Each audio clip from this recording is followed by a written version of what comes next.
Shalom Jemaat di Sisi, senang kembali kita boleh beribadah dalam kemenangan yang Tuhan beri. Mari kita berdoa, kita mau mendengar firman Tuhan. Bapa, kami sangat bersyukur hari ini kami boleh kembali beribadah, memuji dan menyembah Tuhan, merayakan kemenangan yang Tuhan beri pada kami, merayakan perlindungan dan penjagaan Tuhan atas hidup kami, merayakan kebaikan-Mu Tuhan. Dan sebentar kami mau beri waktu untuk mendengar firman. Kami yakin manusia tidak hidup dari roti saja. Manusia tidak hidup dari nasi saja. Tapi manusia pun membutuhkan firman-Mu. Kamilah orang-orang yang membutuhkan firman itu, Bapa. Berfirmanlah untuk kami. Setan dan iblis roh jahat, kami tolak pekerjaan-Mu. Tinggalkan kami, tidak boleh mencuri benih firman yang ditabur. Cara berpikir yang salah, nilai-nilai hidup yang salah. Kami cabut itu, kami buang di dalam nama Yesus Tuhan. Kami hanya mau menerima ajaran Yesus, nilai-nilai kerajaan Tuhan. Itu yang kami mau terima. Dan kami akan lakukan dalam hidup kami. Mari Roh Kudus, permuliakan Tuhan Yesus dalam pemberitaan firman ini. Kami sambut firman-Mu. Di dalam nama Yesus kami berdoa. Amin. Mari buka Alkitab saudara. Hari ini dalam suasana kebangkitan Yesus dari kematian, kita masih merayakan itu dan kita mau dengar kabar baik. Apa yang Tuhan lakukan ketika dia bangkit dari kubur. Buka Alkitab saudara di Yohanes 20 ayat 19 sampai ayat 23. Yohanes 20 ayat 19 sampai 23. Kalau sudah dibuka, kita baca bersama-sama. Ketika hari sudah malam pada hari pertama minggu itu, berkumpullah murid-murid Yesus di suatu tempat dengan pintu-pintu yang terkunci, karena mereka takut kepada orang-orang Yahudi. Pada waktu itu datanglah Yesus dan berdiri di tengah-tengah mereka dan berkata, "Damai sejahtera bagi kamu." Dan sesudah berkata demikian, ia menunjukkan tangannya dan lambungnya kepada mereka. Murid-murid itu bersuka cita ketika mereka melihat Tuhan. Maka kata Yesus sekali lagi, "Damai sejahtera bagi kamu. Sama seperti Bapa mengutus aku, demikian juga sekarang aku mengutus kamu." Dan sesudah berkata demikian, ia mengembusi mereka dan berkata, "Terimalah Roh Kudus. Jikalau kamu mengampuni dosa orang, dosanya diampuni. Dan jikalau kamu menyatakan dosa orang, tetap ada, dosanya tetap ada." Ini cerita di mana setelah kebangkitan Yesus dari kematian, Alkitab berkata, dia menampakkan diri kepada murid selama 40 hari. 40 hari dia tunjukkan dirinya bahwa dia hidup, bahwa dia telah mengalahkan maut, dan memberitakan, mengingatkan kembali murid-murid tentang kerajaan Allah. Hari ini, pagi ini, Tuhan mengingatkan saudara dan saya. Oleh kebangkitannya dari kematian, dia menampakkan diri kepada murid-murid. Dan dia juga menyatakan dirinya kepada saudara dan saya. Dan dia pesan utama yang dia sampaikan itu tentang kerajaan Allah. Mari kita lihat. Ketakutan apa yang dialami oleh murid-murid? Khotbah saya temanya saat ini kebangkitan Yesus. Memerdekakan kita dari rasa takut. Kebangkitan Yesus memerdekakan murid-muridnya dari rasa takut. Rasa takut seperti apa yang melanda murid-murid? Mari Bapak Ibu jemaat yang dikasihi Tuhan perhatikan ayat 19. Ketika hari sudah malam pada hari pertama minggu itu, berkumpullah murid-murid Yesus di suatu tempat dengan pintu-pintu yang terkunci. Bisa bayangkan ketakutan yang melanda mereka. Mereka berkumpul dan memastikan semua pintu terkunci. Tidak ada yang mengetahui bahwa mereka ada di dalam itu. Mereka takut apa? Di kalimat berikutnya, karena mereka takut kepada orang-orang Yahudi. Kalau kita ada di suasana apa yang dialami murid-murid, mungkin kita akan mengalami ketakutan yang sama. Ketika Yesus ditangkap di Taman Getsemani, ditarik dia oleh tentara Romawi itu, murid-murid bubar, murid-murid berserak. Petrus melihat dari kejauhan, mengikuti dia. Dan ketakutan yang sama melanda Petrus. Ketika ada orang melihat dia, kamu salah satu muridnya. Tidak, bukan saya. Ada mungkin ibu-ibu yang lain berkata, kamu kan satu murid yang selalu mengikuti dia. Bukan saya. Mungkin ada remaja, perempuan yang masih muda juga. Kamu kan satu, saya lihat kamu. Bukan. Menyesallah Petrus. Dia ingat apa yang dipesankan Tuhan. Sebelum ayam berkokok, Petrus, kau sudah menyangkal aku 3 kali, tapi aku berdoa supaya imanmu kuat. Bisa saudara bayangkan ketakutan yang dialami oleh Petrus. Dia tidak berani mengakui iman percayanya pada gurunya, pada Tuhannya. Ketakutan yang sama juga yang melanda murid-murid. Ketika jasad Yesus dikubur, dikasih sengaja batu yang besar supaya tidak ada yang bisa menggulingkannya. Tapi apa yang terjadi, saudaraku? Mayat itu tidak ada lagi di tempat. Kenapa? Karena Yesus bangkit. Tentara yang menjaga kuburan itu sampai seperti orang mati karena ketakutan. Dan mereka melapor ke Mahkamah Agama. Mahkamah Agama berkata pada mereka, daripada kamu dipecat karena itu hilang, jangan katakan kepada orang bahwa malaikat Tuhan membangunkan mayat Yesus itu. Katakan saja bahwa murid-muridnya lah yang mengambil mayat itu, yang mencuri mayat itu. Saudara bayangkan, murid-murid dituduh mencuri mayat Yesus. Itulah ketakutan yang dialami karena semua orang yang percaya pada Yesus dianggap kriminal, dianggap perusuh masyarakat, dianggap pengacau. Ketakutan itulah yang melanda murid-murid saat itu sehingga mereka mengunci setiap pintu. Jangan sampai ada orang Yahudi tahu mereka sedang berkumpul. Tapi puji Tuhan, haleluya, di tengah-tengah ketakutan mereka, Tuhan hadir di situ. Amin, jemaat. Ketakutan apa yang saudara alami? Ketakutan apa yang saya alami? Dalam pandemik COVID-19 ini, semua orang dilanda ketakutan. Orang mengunci diri. Orang social distancing. Banyak pikiran dalam pikiran orang saat ini bagaimana hidup selanjutnya. Bagaimana ekonomi, keuangan kami. Semua ketakutan. Semua takut tertular.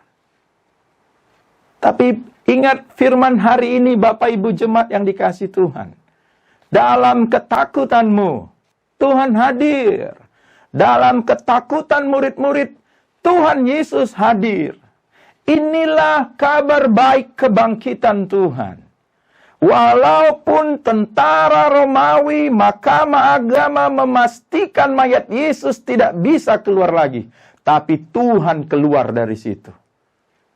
Walaupun keadaan ini membuat gereja ditutup, dilarang beribadah, dilarang berkumpul. Tapi Tuhan tetap hadir di rumah saudara dan di rumah saya. Ada amin jemaat? Haleluya, itulah berkat kebangkitan Tuhan. Dia hadir dalam setiap rasa takut kita. Bukankah firman-Nya berkata di dalam Yesaya 41 ayat 10, Aku memegang engkau dengan tangan kananku yang membawa kepada kemenangan. Jangan takut, saudaraku. Tuhan memegang kita dengan tangan kanannya, katanya. Wahyu 3 ayat 20 berkata, Lihat aku berdiri di muka pintu dan mengetuk. Jikalau ada orang yang membukakan pintu, mendengar ketukanku dan membukakan pintu, aku masuk, makan bersama-sama dia, dan dia bersama-sama dengan aku. Mari jemaat yang dikasihi Tuhan. Jangan izinkan ketakutan masuk dalam hidupmu. Jangan izinkan ketakutan masuk dalam keluargamu. Tapi dengarlah ketukan Tuhan Yesus. Saya berdoa melalui khotbah yang saudara dengar ini. Engkau mendengar ketukan Yesus. Dan engkau membuka rumahmu. membuka hidupmu supaya Yesus yang ada di situ, Yesus yang masuk di situ, dan janjinya dia akan makan bersama-sama dengan saudara dan saya. Haleluya. Yesus hadir dalam ketakutan setiap kita. Yang kedua, ayat 19 masih kita lihat, murid-murid Yesus di suatu tempat berkumpul dengan pintu-pintu yang terkunci karena mereka takut kepada orang-orang Yahudi. Pada waktu itu, ini yang kedua saudaraku, pada waktu itu datanglah Yesus dan berdiri di tengah-tengah mereka dan berkata, damai sejahtera bagi kamu, puji nama Tuhan. Tuhan bukan sekedar hadir dalam ketakutan kita, tapi Tuhan memberikan damai sejahteranya buat saudara dan saya. Damai sejahtera Tuhan itu akan menghilangkan ketakutan dalam rumah tangga saudara. Damai sejahtera Tuhan itu akan menghilangkan ketakutan dalam pikiran dan hatimu. Bukankah firman Tuhan katakan, biarlah damai sejahtera Allah menguasai hati dan pikiranmu. Damai sejahtera kuberikan kepadamu. Saya berdoa dimanapun jemaat berada saat ini, engkau merasakan damai sejahtera Tuhan, karena untuk itulah dia bangkit dari kubur, memberikan damai sejahtera padamu. Bukankah Yesaya 9 ayat 5 berkata, ketika dinubuatkan bahwa Yesus akan lahir, dan dia disebut penasihat ajaib, Allah perkasa, Bapa yang kekal, Raja damai. Umat Tuhan, saudara yang dikasihi Tuhan, engkau menyembah Raja damai. Engkau memiliki Raja damai. Pastikan damai itu selalu ada padamu. Dan firman hari ini yang kita dengar, dia katakan, damai sejahtera bagimu. Bukankah Roma 14 ayat 17 juga berkata, kerajaan Allah itu bukan soal makanan dan minuman, tetapi soal kebenaran, damai sejahtera, dan sukacita oleh Roh Kudus. Dia Raja damai, kerajaannya bicara tentang kebenaran, damai sejahtera, dan sukacita. Ada amin? Damai sejahtera bagimu, kata Tuhan. Jadi yang kedua, Tuhan bukan hadir dalam ketakutanmu saja, tapi ketika dia hadir, dia memberikan damai sejahtera itu kepadamu. Mungkin kau takut tentang keadaan bisnis, keadaan keuangan, membuat damai sejahtera itu hilang. Firman Tuhan berkata, pandanglah burung di udara yang tidak pernah menabur, tidak pernah menanam. Aku pelihara, aku beri makan. Bukankah engkau lebih berharga daripada burung itu? Bunga bakung di sawah aku hiasi. Salomo dalam kemegahannya tidak memakai pakaian seindah bunga bakung itu. Yang hari ini ada, besok diizinkan Tuhan kering. Bukankah engkau lebih berharga dari bunga bakung itu? Jemaat yang dikasihi Tuhan, jangan izinkan kesulitan yang diakibatkan pandemi COVID-19 ini mengambil damai sejahtera itu dalam hidupmu. Tuhan berkata, aku datang memberikan damai sejahtera bagimu. Aku Raja damai. Kerajaanku kerajaan damai sejahtera. Saya mau kita rindu buka ayat Yohanes 14. Janji Tuhan untuk damai sejahteranya. Yohanes 14 ayat yang ke-27. Mari buka Alkitab saudara, Yohanes 14 ayat yang ke-27. Dua-dua ya, damai sejahtera kutinggalkan bagimu. Damai sejahteraku kuberikan kepadamu. Dan apa yang kuberikan tidak seperti yang diberikan oleh dunia kepadamu. Janganlah gelisah dan gentar hatimu. Amin, jemaat yang dikasihi Tuhan. Jangan gelisah dan gentar hatimu. Damai sejahtera yang diberikan Tuhan bukan seperti dunia yang berikan. Dunia berikan kau ketakutan. Dunia berikan kau rasa khawatir. Tapi Tuhan katakan, aku berikan damai sejahteraku bagimu. Amin. Inilah kabar baik. Dia bukan sekedar hadir dalam ketakutan saudara, tapi dia juga berikan damai sejahteranya buat saudara dan saya. Yang ketiga, Ayat 21, menarik sekali. Perhatikan jemaat. Mutiara apa yang kita dapat dari pembacaan firman hari ini? Maka kata Yesus sekali lagi. Kalau dikatakan sekali lagi, untuk kedua kalinya dia berkata. Apa yang dikatakannya? Damai sejahtera bagi kamu. Sama seperti Bapa mengutus aku. Demikian juga sekarang aku mengutus kamu. Haleluya. Damai sejahtera yang kedua ini adalah damai sejahtera double portion. Damai sejahtera yang double porsinya. Bukan sekedar damai sejahtera yang membebaskan saudara dari rasa khawatir, dari rasa takut. Tapi ini damai sejahtera yang membuat saudara berani keluar dari ketakutan saudara. Ketakutan apapun, keluar dari situ. Untuk apa saudara keluar dari ketakutan itu? Dikatakan di sini seperti Bapa mengutus aku. Aku mengutus engkau. Haleluya. Kekristenan itu identik menjadi garam dan terang bagi dunia. Kalau pandemik COVID-19 ini membuat orang sedih, membuat orang bingung, membuat orang khawatir. Seperti Bapa mengutus aku utus kamu. Murid-murid ketakutan dengan orang-orang Yahudi. Tapi Tuhan katakan damai sejahtera bagimu. Disebutnya sekali lagi damai sejahtera bagimu. Seperti Bapa mengutus aku, kuutus kamu. Luar biasa. Tuhan memampukan mereka untuk keluar dari rumah itu. Keluar untuk apa? Untuk bersaksi kepada semua orang. Untuk memberitahukan tahun rahmat Tuhan yang sudah datang. Untuk menyaksikan apa yang sudah Yesus lakukan di kayu salib. Untuk menyaksikan apa yang Tuhan Yesus sudah lakukan mengalahkan maut. Hai maut, di manakah sengatmu? Sengat maut sudah ditelan dalam kemenangannya. Bukankah engkau garam dan terang dunia, saudaraku yang dikasihi Tuhan? Ini saatnya engkau merasakan Tuhan mengutus engkau. Ini saatnya doa kepada Tuhan. Tuhan kasih tahu saya siapa yang akan saya telepon dalam situasi pandemik COVID-19 ini. Di mana saya bisa kuatkan dia. Ini saatnya ketika engkau merasa berkatmu berlebih. Ada saudaramu, teman sekantormu, tetanggamu yang kamu lihat. Dia tidak ada beras lagi. Ini saatnya untuk merasakan panggilan Tuhan bahwa Tuhan mengutus kamu. Seperti Bapa mengutus aku. Kuutus kamu.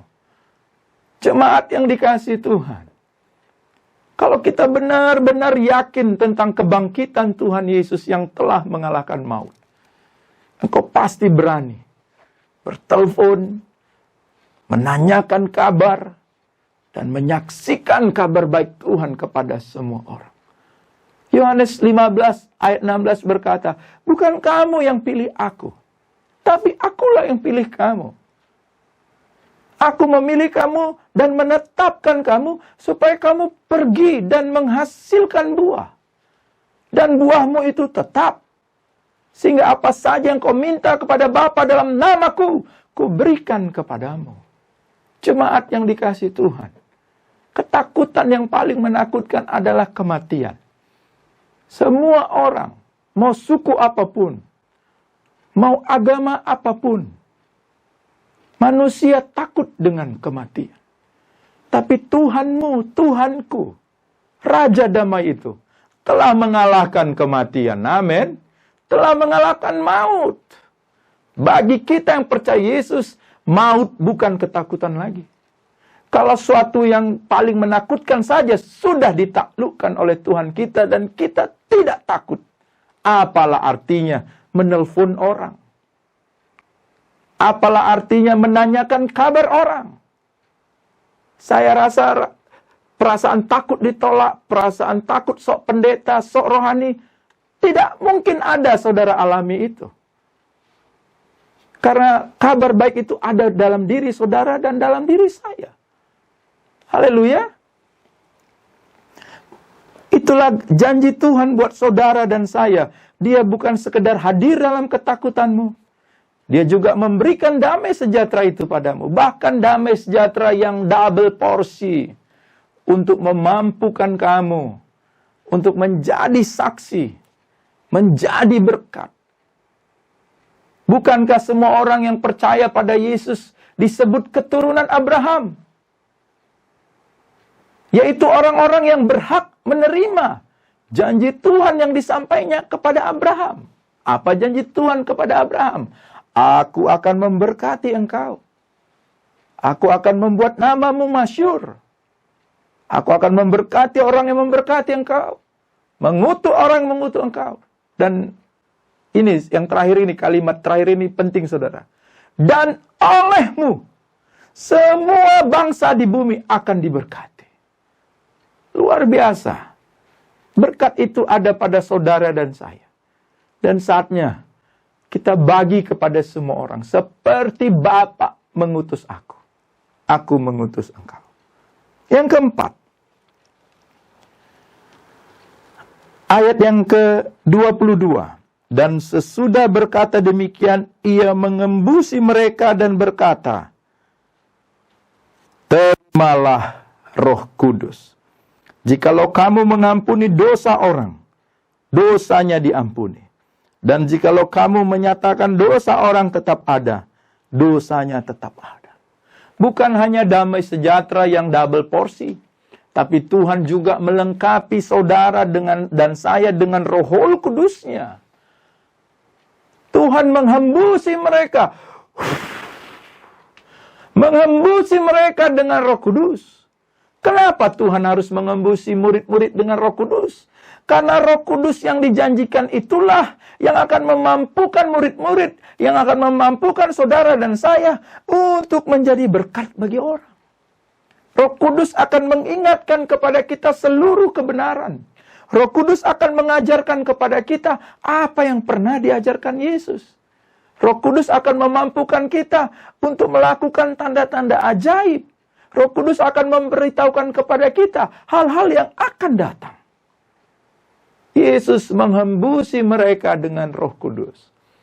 Kata menghembusi di sini mirip artinya ketika Tuhan menciptakan Adam manusia pertama. Dia bentuk debu tanah itu. Dan Tuhan menundukkan dirinya menghembusi tanah itu. Menghembusi hidung tanah itu. Sehingga tanah itu menjadi makhluk hidup. Apapun kelemahan dalam diri saudara. Roh Kudus dihembusi Tuhan dalam hidup saudara. Sehingga saudara menjadi manusia yang bergairah. Manusia yang bersemangat. Manusia yang hidup untuk Tuhan dan kemuliaan-Nya. Ini pengertian yang sama ketika Yehezkiel mendapat penglihatan. Di Yehezkiel 37 dilihatnya tulang-tulang berserakan. Dan Tuhan menyuruh Yehezkiel untuk bernubuat. Hembusilah tulang-tulang itu, bernafaslah kepada tulang-tulang itu. Ketika Yehezkiel mematuhi perintah Tuhan, itu tulang-tulang yang berserakan, yang kering, mulai bergabung satu sama lain, ditutupi dengan daging, otot, dan akhirnya menjadi tentara yang besar. Haleluya! Di tengah pandemik COVID-19 ini, suasana khawatir, suasana ketakutan, suasana kematian melanda banyak orang. Bukankah itu penglihatan yang sama yang dilihat Yehezkiel? Saudara dan saya diutus Tuhan untuk bernubuat, untuk menyampaikan kabar baik, supaya kehidupan boleh ada atas semua orang. Ada amin jemaat? Saya berdoa saudara aminkan kebenaran ini. Kisah Para Rasul 1 ayat 8 berkata, kamu akan menerima kuasa ketika Roh Kudus itu turun ke atasmu. Dan engkau akan menjadi saksiku di Yerusalem, Yudea, Samaria, sampai ke ujung bumi. Tuhan menghembusi saudara dengan Roh Kudus-Nya. Tuhan memberi kuasa, dinamit di dalam diri saudara. Sehingga saudara bisa jadi berkat bagi banyak orang di luar sana. Saya simpulkan firman Tuhan hari ini. Kebangkitan Yesus dari kematian. Dia telah mengalahkan maut. Maut adalah ketakutan yang paling menakutkan manusia. Ketakutan yang paling menakutkan itu sudah dikalahkan Yesus. Walaupun tentara Romawi, pemimpin agama mengurung mayat Yesus, tapi batu yang besar itu tidak bisa menahan mayat itu. Walaupun gereja, ibadah tidak ada, tidak bisa menahan Tuhan untuk tidak mengunjungi saudara. Dia hadir dalam ketakutan saudara. Dia bukan sekedar hadir dalam ketakutanmu, dia berikan damai sejahtera bagimu. Karena dia Raja Damai. Kerajaannya kerajaan damai. Dia sudah janji damai sejahtera kuberikan kepadamu, bukan seperti dunia ini. Burung di udara dia pelihara, apalagi engkau. Bunga bakung dia hiasi, apalagi engkau. Dan dia berikan damai sejahtera yang double portion. Supaya apa? Supaya saudara bisa diutusnya. Supaya saudara bisa jadi berkat di tengah pandemik COVID-19 ini. Dan Tuhan menghembusi saudara dengan Roh Kudus-Nya, diberi saudara kuasa, supaya saudara beritakan tahun rahmat Tuhan yang sudah datang itu. Tuhan sangat mengasihi semua orang. Tuhan mau damai sejahteranya ada atas hidup semua orang. Saya berdoa, semua saudara jadi garam dan terang bagi banyak orang. Tuhan Yesus memberkati.